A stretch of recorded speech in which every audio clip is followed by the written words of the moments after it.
طلاق ہوتا ہے۔ حسن اخلاق میں صرف کپڑے اچھے پہن لینے سے حسن اخلاق پورا نہیں ہوتا، صاف ستھرا ہو جانے سے حسن اخلاق پورا نہیں ہوتا۔ کوئی شخص آئے اور جائے، اس کے ادب و احترام میں کھڑے ہونا بیٹھنا، اس کو حسن اخلاق نہیں کہتے، بلکہ حسن اخلاق ایک سارے مجموعے کا نام ہی اسے حسن اخلاق رکھا جاتا ہے۔ اس حسن اخلاق کے اندر ہوگی کیا؟ اس کے اندر تواضع بھی ہو، عاجزی بھی ہو۔ نمبر دو، اس میں اخوت ہو، بھائی چارہ ہو۔ اور نمبر تین، اللہ کے لیے ایک دوسرے سے محبت ہو۔ نمبر چار، وہاں پر عفو درگزر ہو، معافی کا انداز ہو۔ نمبر پانچ، حسن اخلاق میں سادگی ہو۔ اور نمبر چھ، حسن اخلاق میں سخاوت بھی ہو۔ نمبر سات، خدمت خلق بھی ہو اور اچھی گفتار بھی ہو۔ اس سارے مجموعے کو حسن اخلاق کہا جاتا ہے۔ ہمارے ہاں تو چند چیزوں کا نام ہی حسن اخلاق ہوتا ہے، لیکن سارا مجموعہ جب اس کے اندر شامل ہوگا تو پھر وہ شخص حسن اخلاق کا پیکر ہوگا۔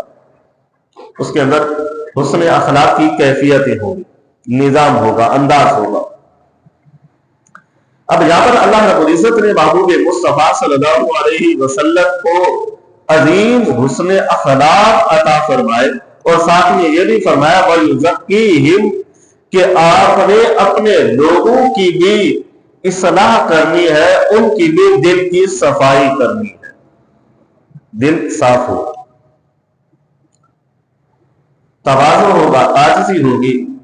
تو انسان کے اندر جب تکبر نہیں ہے، عاجزی ہے، تو وہ کسی سے ملتے ہوئے، سلام کرتے ہوئے، کسی کے پاس بیٹھتے ہوئے کوئی آر محسوس نہیں کرے گا جب عاجزی ہوگی۔ جیسے ہمارے ہاں جو تھوڑا سا کوئی بڑا عہدہ یا کچھ مال دولت رکھتے ہیں، ان کے ملنے کا انداز بڑا مختلف ہوتا ہے، لیکن حسن اخلاق میں یہ لازمی ہے تکبر کا ایک رائی کے دانے جتنا بھی اس کے اندر موجود نہ ہو، عاجز بندہ ہو۔ اگر ہم اسی تواضع کو دیکھتے ہیں تو حضور صلی اللہ علیہ وسلم کے کسی پہلو کو دیکھیں تو معلوم ہوتا ہے کہ حضور صلی اللہ علیہ وسلم کو اگر مدینہ طیبہ میں یا بیت اللہ میں کوئی بھی ایسی بری عورت یا کوئی بھی ایسا فقیر آپ کو روک لیتا تو آپ کھڑے ہو جاتے، ان سے گھنٹوں کے انداز میں باتیں کیا کرتے تھے۔ اتنا بڑا نبی ہو کر، اتنا بڑا پیغمبر ہو کر، اور کبھی کوئی آگ نہیں تھا کہ میں اس سے بات کروں یا اس سے بات نہ کروں۔ اور اسی طرح سے اخوت ہے، اخوت بمانا بھائی چارہ۔ تو اللہ کا پیغمبر یعنی محبوب مصطفیٰ صلی اللہ علیہ وسلم جب اپنے صحابہ کرام سے بیٹھے ہوتے، گفتگو کرتے، تو اس طرح گل مل جایا کرتے تھے جیسے آپس میں بھائی آپس میں دوسرے سے باتیں کر رہا ہوتا۔ اور تیسرا حسن اخلاق کا پیکر کہ درگزر کرنا، معاف کر دینا۔ حضور صلی اللہ علیہ وسلم کو جس نے بھی تکلیف دی، میرے محبوب نے ان سے کبھی بدلہ نہیں لیا، جب بھی حکم فرمایا ہے تو معافی کا پروانہ لکھ کے دیا۔ اور تیسرا جو حسن اخلاق میں ایک اور چیز جو سادگی ہوتی ہے، تو حضور صلی اللہ علیہ وسلم کی سادگی پر دنیا ساری قربان ہو جائے، اس طرح کا کوئی پیغمبر آیا ہی نہیں جس کی سلطنت لا مکا کا ہو اور بیٹھا عرش مکی پر ہو اور بیٹھا زمین کی سلطنت پر ہو۔ اتنی سادگی تھی۔ اور سخاوت کا ایک انداز تھا، سخاوت کا ایک پہلو تھا کہ حضور صلی اللہ علیہ وسلم سے بڑھ کر کوئی سخی نہیں تھا۔ اگر ہم اولیاء کرام کی بات کریں تو کسی بزرگ نے حضرت شیخ شبلی رحمت اللہ علیہ سے سوال کیا، بتاؤ زکوٰۃ کسے کہتے؟ فرمایا دنیا کی ہر چیز جو جسم ہے اس کی الگ زکوٰۃ ہے، تو روح ہے اس کی الگ زکوٰۃ ہے، مال ہے اس کی الگ زکوٰۃ ہے۔ تو سوال ہوا اگر 5 اونٹ ہے تو اس میں کتنی زکوٰۃ ہمیں دینی چاہیے؟ حضرت شیخ شبلی رحمت اللہ علیہ جو ایک اللہ کے ولی بزرگ ہے، نیک بندے جن کا صوفیاء کرام میں ایک بڑا نام ہے، تو اس نے پوچھا کہ پوچھنے والے اب تجھے شریعت کے مطابق مسئلہ بتاؤں یا اپنی طریقت کے مطابق بتاؤں؟ تو پوچھنے والے نے کہا کہ آپ دونوں انداز سے ہمیں بتا دیں کہ کس طرح سے زکوٰۃ ہوگی۔ امام شبلی علیہ رحمہ نے فرمایا کہ ویسے اگر ہم شریعت کی روح سے دیکھیں تو یہ ہے کہ 5 اونٹ جس کے پاس ہو تو 1 بکری انہیں سال میں زکوٰۃ دینی پڑتی ہے، یہ شریعت کی روح ہے۔ اور فرمایا کہ ہماری طریقت کی روح یہ ہے کہ اللہ نے اگر 5 اونٹ دیے ہیں وہ سارے کے سارے اللہ کی راہ میں انہیں قربان کر دینا چاہیے۔ یہ ایک انداز تھا، یہ ایک اللہ کے ولی کا تھا اور صوفیاء میں اس کا بڑا نام ہے۔ تو اب میرے محبوب کے امتی کی سخاوت کا یہ عالم ہے، تو بتائیے میرے نبی کی سخاوت کا عالم کتنا اعلیٰ اور رفیع ہوتا ہے۔ اور اس کا آخری حسن اخلاق کا پہلو ہے خدمت خلق، غریبوں کی، مسکینوں کی، بیواؤں کی، انسانیت کی خدمت کرنا۔ اگر ہم یوں کہیں کہ محبت الہی کا عملی راہ کون سا ہے، وہ راستہ وہی ہے جو بندہ اللہ کے بندوں کو خوش کرتا ہے، اللہ کے بندوں کے سینے کے اندر اپنی محبت کو پیوست کرتا ہے تو اللہ کو بھی بندہ بڑا محبوب ہوتا ہے۔ یوں سمجھے کہ ہم جیسے یوں کہتے ہیں کہ ہمیں اللہ سے محبت ہے یا اللہ ہم سے محبت کر لے، تو اس کا نسخہ کیا ہے؟ سب سے بڑا نسخہ یہی ہے کہ اللہ کی محبت کا راستہ بندوں کی محبت کے راستے سے ملا کرتا ہے۔ اگر اللہ کی محبت کا راستہ چاہتے ہو، اگر یہ چاہتے ہو کہ اللہ ہم سے محبت کرے، اللہ ہماری دعاؤں کو قبول کرے، اللہ ہم پر رحم فرمائے، ہماری مشکلات کو دور فرمائے، تو اللہ کے بندوں سے محبت کرو گے تو اللہ بھی تم سے محبت کرے گا۔ یہ ایک انداز ہے۔ تو صوفیاء کرام کا انداز بھی اسی طرح سے ہوا کرتا تھا۔ خواجہ نظام الدین اولیاء رحمت اللہ علیہ، ان سے کسی نے پوچھا کہ حسن اخلاق، حسن خلق کیا ہوتی ہے؟ انہوں نے کہا کہ سب سے بڑی چیز یہ ہوتی ہے کہ کوئی درد مند بندہ ہو، کوئی مجبور ہو، کوئی پریشان ہو، اس کی خدمت کر دیا کرو، یہی حسن اخلاق ہوتا ہے، اور اسی کے ذریعے سے اللہ کل قیامت والے دن جنت میں اعلیٰ مقام عطا فرمائے گا۔ یہ اتنا بڑا حسن خلق کا ایک مجموعہ ہے جو ہم نے صرف اس کو اتنا ہی سمجھا ہے کہ اچھے کپڑے پہن لینا، خوشبوئیں لگا لینا، اٹھنا بیٹھنا، کسی اچھے آدمی سے تعلق بنا لینا، اور اسی کو حسن اخلاق کہا جاتا ہے۔ نہیں، بلکہ یہ 7 چیزیں ملیں گی تو پھر آ کے یہ حسن اخلاق بنتا ہے۔ اور اسی طرح حسن اخلاق کس انداز سے بنتا ہے کہ حضرت شیخ بایزید بستامی علیہ رحمہ، جن کا تصوف میں ولیوں میں ایک بڑا نام ہے، بایزید بستامی علیہ رحمہ، ایک شخص ان کی خدمت میں حاضر ہوا اور عرض کی حضور مجھے اللہ کی معرفت عطا فرمائے۔ معرفت بمانا پہچان، پہچان بمانا اللہ کی محبت۔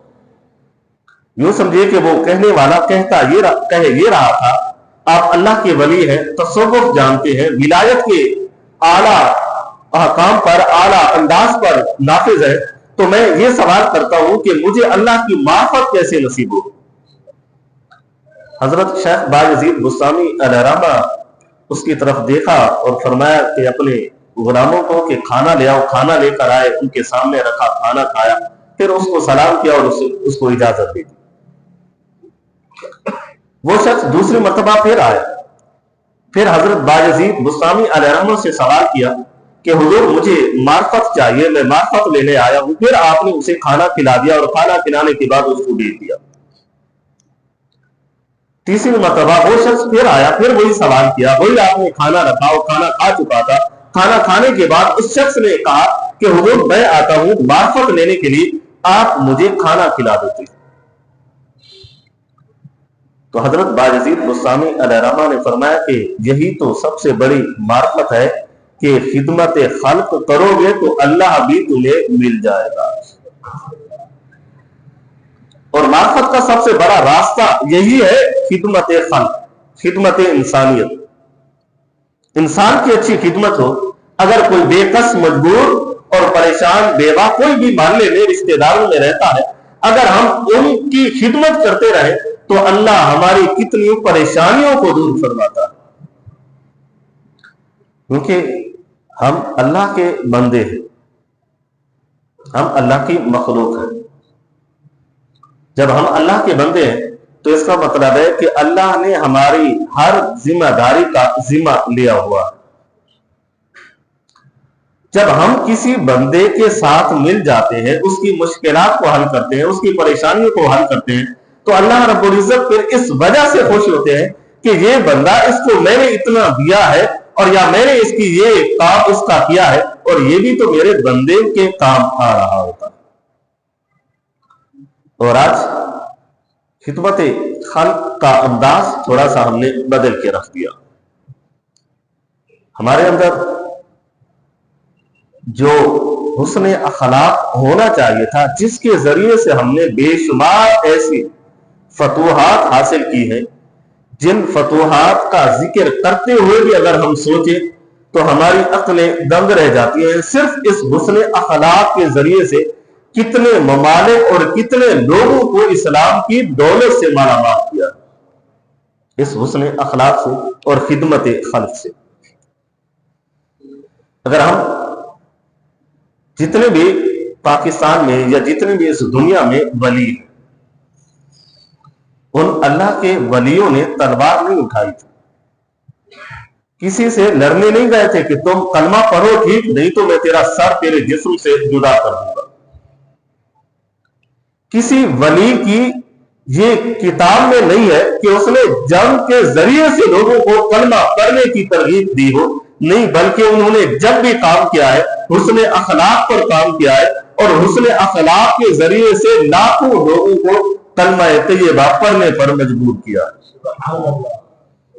لاکھوں لوگوں کو کلمہ طیبہ صرف حسن اخلاق کے ذریعے سے۔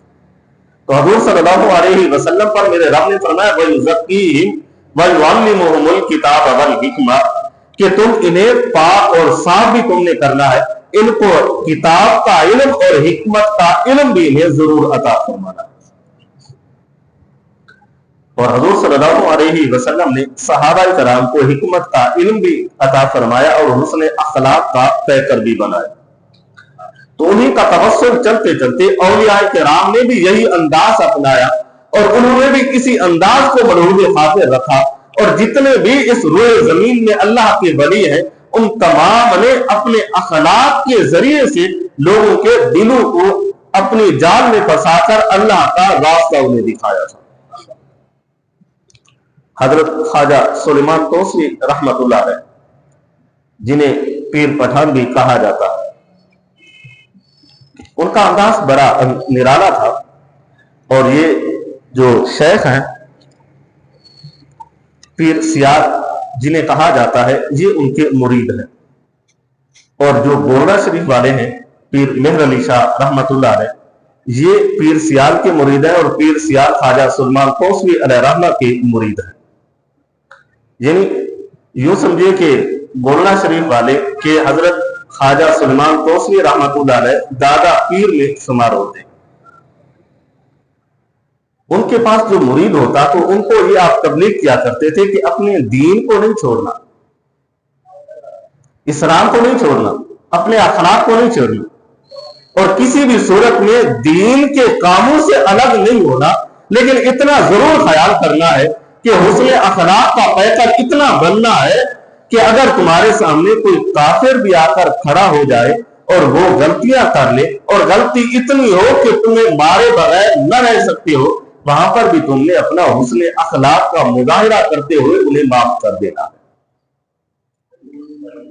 جیسے ہم ہیں آج، تحمل برداشت ہمارے اندر نہیں، تحمل ہمارے اندر نہیں، اور ہم سمجھتے یہ ہیں کہ دنیا کے سب سے بڑے مسلمان ہی ہم ہیں، حالانکہ مسلمان کا جو میم ہوتا ہے ابھی ہم وہاں تک بھی نہیں پہنچے۔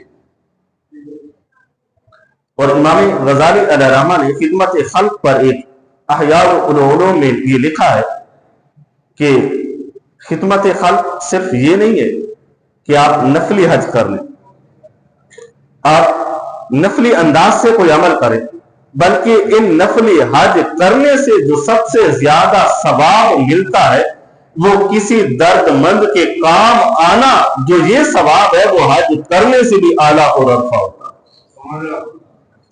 نفلی حج کی بات ہو رہی ہے، فرضی حج کی بات نہیں ہو رہی۔ حضرت عبداللہ بن مسعود رضی اللہ تعالیٰ عنہ سے روایت ہے، مفہوم حدیث ہے، فرمایا کہ ایک وقت آئے گا حج کرنا اتنا آسان ہو جائے گا کہ پیسے کی فراوانی ہوگی، لوگ ہر لمحہ حج کرنے کے لیے تیار ہوں گے۔ آج جس حاجی صاحب کے سر پر ہاتھ رکھو تو وہ بتائے گا سب سے پہلے، پوچھو گے بھی نہیں کہ تم نے حج کیا ہے کہ نہیں، وہ پہلے بتائے گا کہ میں نے 4 حج کیے یا 8 حج کیے، وہ گنتی شروع کر دے گا۔ فرمایا کہ ان کا صرف چکر ہوگا، آنا جانا ہوگا، انہیں حج سے کچھ حاصل ہونے والا نہیں ہوگا۔ امام غزالی علیہ الرحمہ نے فرمایا کہ دنیا کے سب سے بڑے کام کرنے کا اتنا ثواب نہیں ہے جتنا ثواب خدمت خلق میں اللہ نے رکھا ہوا ہے۔ اور فرمایا کہ بڑی بڑی مساجدیں بنا دی جاتی، انہیں آرائش کر دیا جاتا ہے، خوبصورت بنا دیا جاتا ہے، اور بسا اوقات ایک مسجد کو توڑ کر دوسری بنائی جاتی ہے۔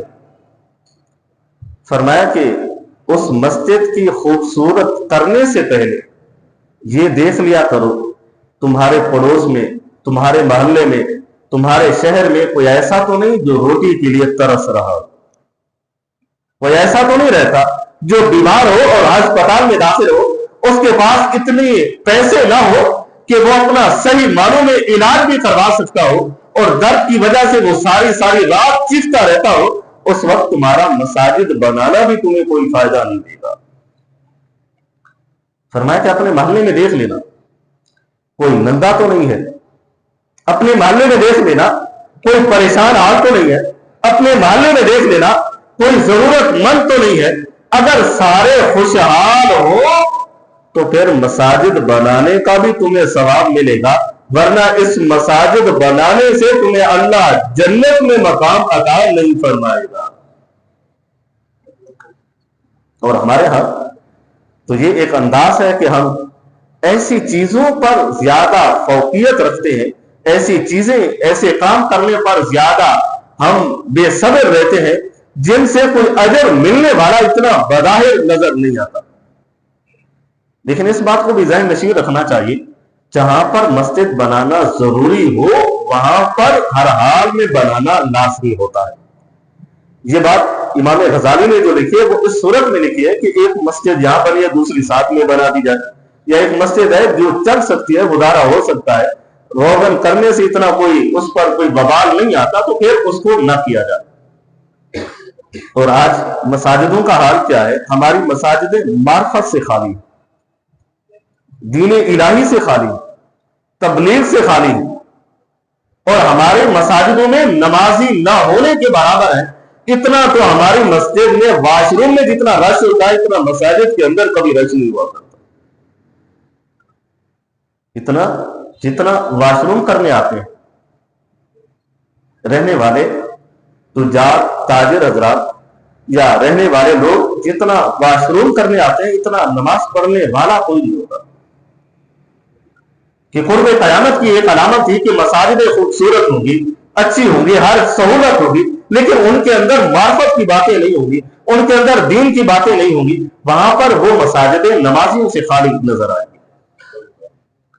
آج اگر چند نمازی آ بھی جاتے ہیں، وہ سب سے بڑا سر درد بنے ہوتے ہیں، وہ معرفت لینے نہیں آتے بلکہ اپنی